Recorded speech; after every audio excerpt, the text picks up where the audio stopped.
Hello, Fredak here. Fred ACC, all one word. Alrighty, it is Thursday, June the 5th. It's about 8 p.m. East Coast time. First up, I'd like to thank you all for being here. Hopefully you're having a wonderful day out there. June the 5th, a Thursday. 8 p.m. East Coast time. XRP at about $2.06, $2.07. Been dropping down a little bit. No volume. We'll get into that in a moment. First, let me say thank you all for being here today. Hopefully you subscribe, you catch the Fredak postings, put something out about the Belmont Stakes for Saturday. Big race days are very tough.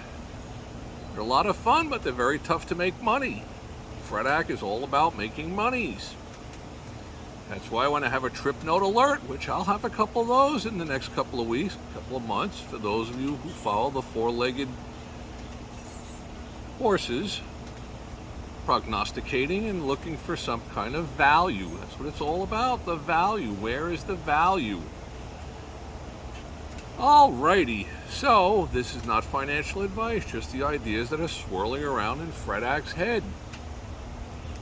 Fredak has some crummy notes here, unfortunately, but I try to bring things your way that you don't hear from all the other talking heads.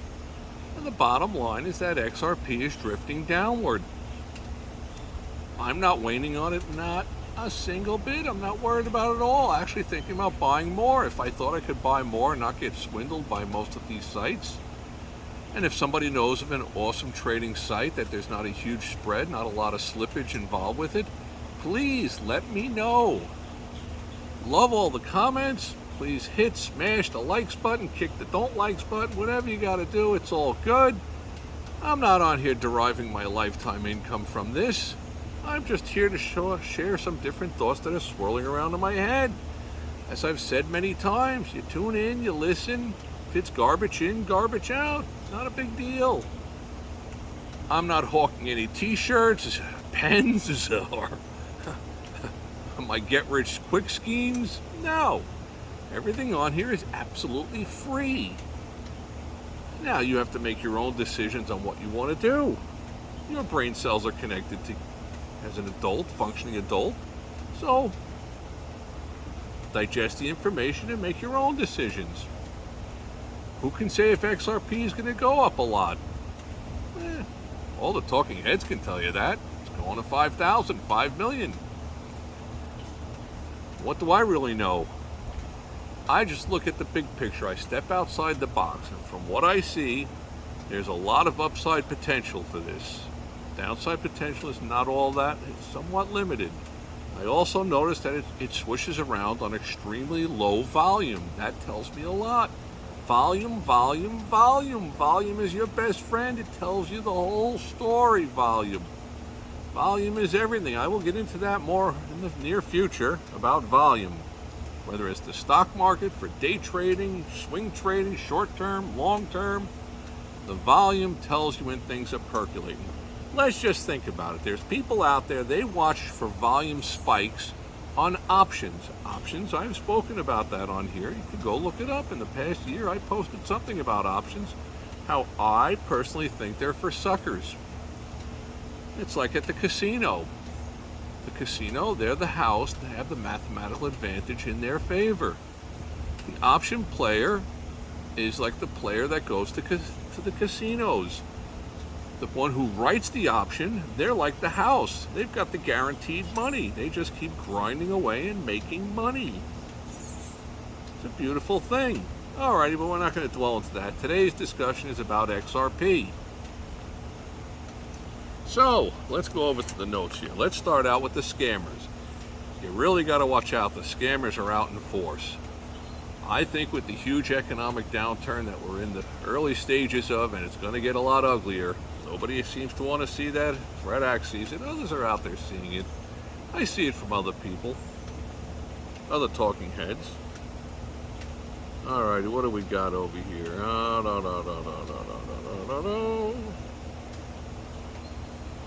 Here's something interesting. I received multiple emails, multiple, telling me that my Costco subscription, my Prime subscription, is expiring. One says May 29th, one says June 5th, one says June 11th. That must be a hot topic for the scammers, to send out these floating messages that your Prime Costco membership is expiring. It's not going through because of your credit card or something, your bank account or something. My other favorite is the scammers that are out there. Oh, and it's almost like artwork. Like whenever you have the opportunity to go listen to a very decent speaker, it's a thing of enjoyment. They hit on all the key points. They're going to touch on your dreams, your weaknesses. And it's the same thing with these little YouTube snippets that come through when you're watching Fred Ack. You're going to get these different things. They're going to say, oh, I've got this thing that with AI, I don't do anything, and I just make $63,000 a month. Really now? Why would you come on here and tell other people about it? You just keep doing what you were doing. Makes no sense at all. There's my friends back there. Okay, so what do we got over here? That's pretty comical. Multiple emails, the same general content, but different days on it. It's scammers. I'm not clicking on anything. It's amazing how these things that you see on the YouTube, little snippets, they'll say, oh, just click below. It's free. It's it. When you click on that, you might be selling your soul into their trap. Just be really cautious about everything you do. That's the point that I've been making. All right, what do we got over here? The best thing about the Fred Ack information is that it's free, absolutely free. I don't have anything down below. Click this, buy that, do this, do that. No, none of that. And as I always say, knowledge is power. Of course, double check everything that Fred Ack spews out there. And it's probably getting a little bit redundant, some of the XRP stuff that I'm spewing out to you guys. Partly I'm doing this because I don't want you to give up hope and then turn around and things busting $10, $15, $27. You're like, oh man, I had this thing and I sold it. You don't want to do that. If you sell some, hang on to some. Do not miss out on the party. That's my thinking. Alrighty, what do we got here? I got bugs.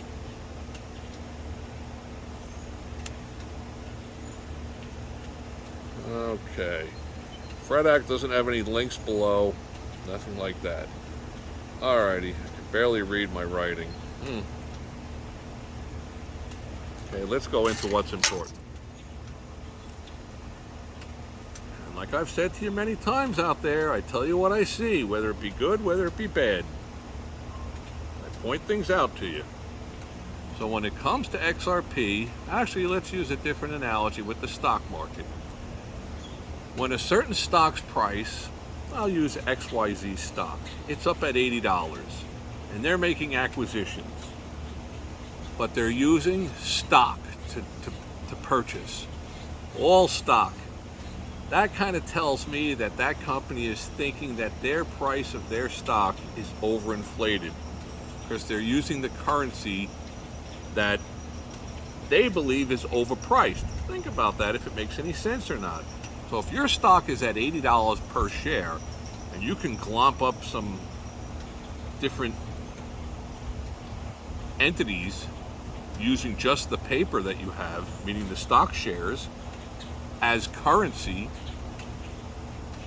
that's not a bad gig. And that's what I see XRP doing.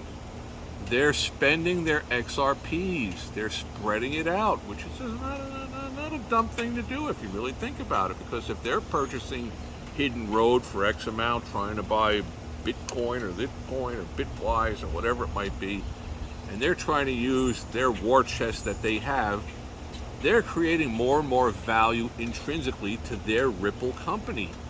And I get it. How does that play out for the token, for the coin? I'm not that sure about all that. I do personally think that there's a tremendous amount of upside potential. And we won't know for 5, 10, 15 years down the road what kind of games are being played behind the scenes. We never will, because we're not a part of all that. We are on the outside looking in. The big money has access to all that. We're not the big money. We're the Fred Axe, the 9-to-5ers of the world. All right, what else have we got over here? Okay, so the gamblers, the speculators.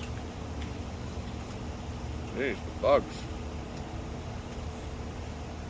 There's always players. There's always people swarming around that want to make money, no matter what's going on. And if this becomes the hot item, the players are going to swarm in to make money with it too. You know it, I know it. The gamblers, the speculators, the players. Always has been, always will be.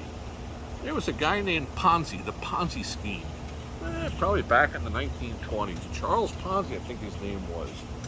He was promising 50% returns in 45 days. And he was delivering for a while. He was taking the new people's money and putting it over he was paying the early investors with the money that was coming in. And he held the Ponzi scheme together pretty well. I ended up going to jail. But supposedly, even after Ponzi got out of jail, supposedly people still wanted to invest with them, even though they knew it was a complete scam. What does that tell you about the world? P.T. Barnum might have said it. There's a sucker born every day and two to take him, or something like that. There are so many different things swirling around with XRP. I personally think you got to sit tight, hang in there, and wait for the surge. Because if and when it happens, if this becomes the functionality that I think that it will be, everything points to it, it's not going to be Bitcoin.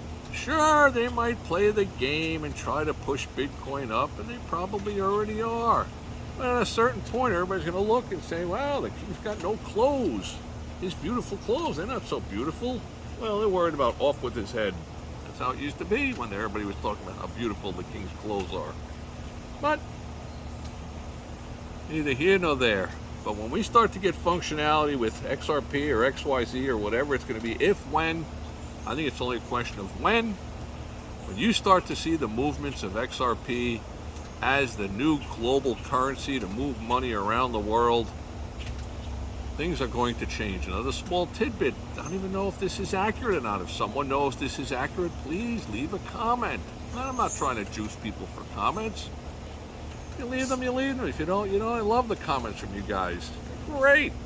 Especially the stuff from all around the world, that there's going to be millionaires on all different parts of the world. Hopefully I can feel as though part of that's from Fred Axe. But supposedly, I thought I read something that the new president of South Korea is a huge crypto fan, or XRP fan, or both. I hope so. I know South Korea is pretty big on the XRP. But how much is actually out there? How much is wrapped up in the institution's hands? That's what I'd really like to know about. A lot of talking heads out there, grok, smokescreen, this one, that one, blah, blah, blah, blah, blah, blah, blah, blah.